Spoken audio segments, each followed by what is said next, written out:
Okay, today I'm making some pinto beans, frijoles, or here they call them alubias pinta, which is not very Mexican.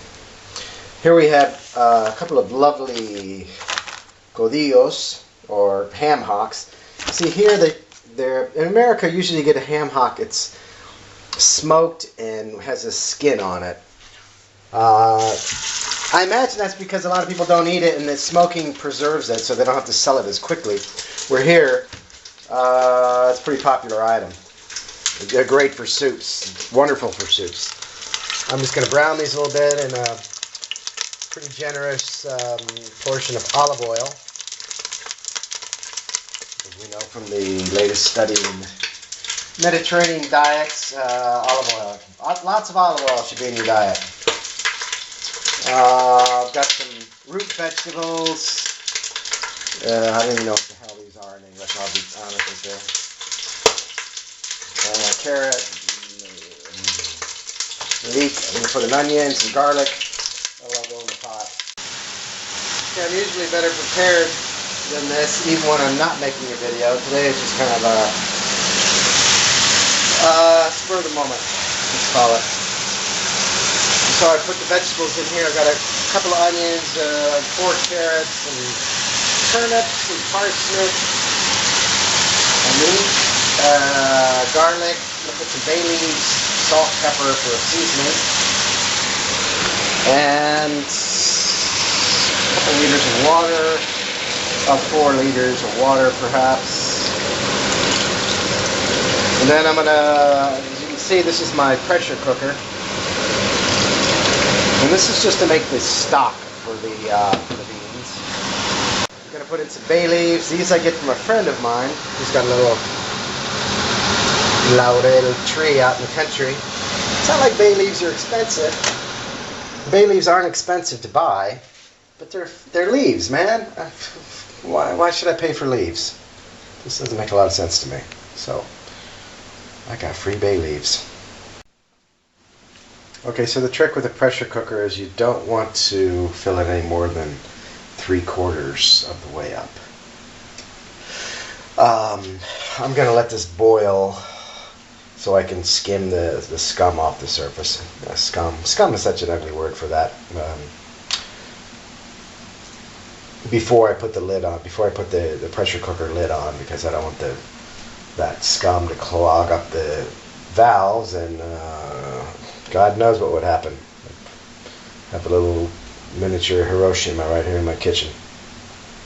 But the pressure cooker is really the only way to cook this ham hock or codillo, because it would take hours to break it, to break down the connective tissue. And with the pressure cooker, I can do it in about, I'm going to cook this for about 20 minutes first, and then I'm going to add the beans and cook them for another 18 minutes. So total 38 minutes.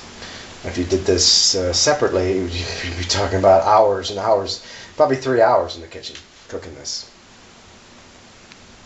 So get a damn pressure cooker, folks. I forgot to add, okay, so not only does it take a lot less time to cook in the pressure cooker, but once you put the lid on and it comes up to pressure, it comes up to steam, you turn the heat down to the lowest setting on the stove. So not only does it cook for a much shorter time, a fraction of the time, you're also cooking at a much lower heat for most of that time. And once it's boiling inside and you've got the pressure trapped, it just takes the lowest heat setting to keep it cooking. Another trick with pressure cookers is if you browned anything on the bottom of the pan, when you add the liquid, make sure you deglaze all that off, or it'll just it won't cook right.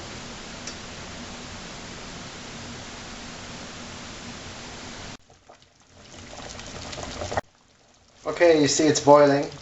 There really wasn't much scum to skim. Actually, now I'm going to put the lid on, pressure lid. I might have to put the camera down to do this because I can't.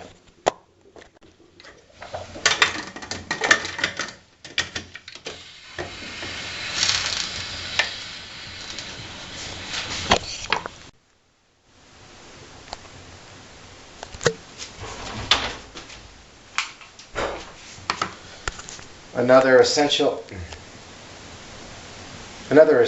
element of pressure cooking is having a timer. Very essential, because you really have to be quite precise in your timing. I'm going to put this for 20 minutes as I wait for it to get at the temperature. Yeah, 22 minutes, 23 minutes. Did I say precise? I said precise. And I said, anyway, you understand. This first part isn't too. With the beans, it's more essential. The beans, you got to be pretty careful because you can overcook them very easily. Okay, I don't know if you can see, but the little pressure valve is starting to pop up there. Pretty exciting stuff here with the pressure cooker. If you don't have one, I know I say this all the time, but if you don't have a pressure cooker, you're really living like an animal. And you're also just taking a big shit all over Mother Earth by using a lot more electricity than you really need to, or gas, whatever stove you use. It's almost there. It's popping up, popping up. Okay, it's ready to go. You can see the little doohickeys popped up. That means it's the temperature. I'll turn this burner off, big burner, and I've already turned this on. It's not quite hot yet, but this anyway. Pretty exciting stuff here. The crazy gonzo world of pressure cooking. Some of you probably can't even handle this much excitement. I understand, heart problems, whatever, on medication. I wouldn't attempt this if you have any sort of health issues. Consult your physician first. And I've set my timer. Now there's just nothing to do but wait.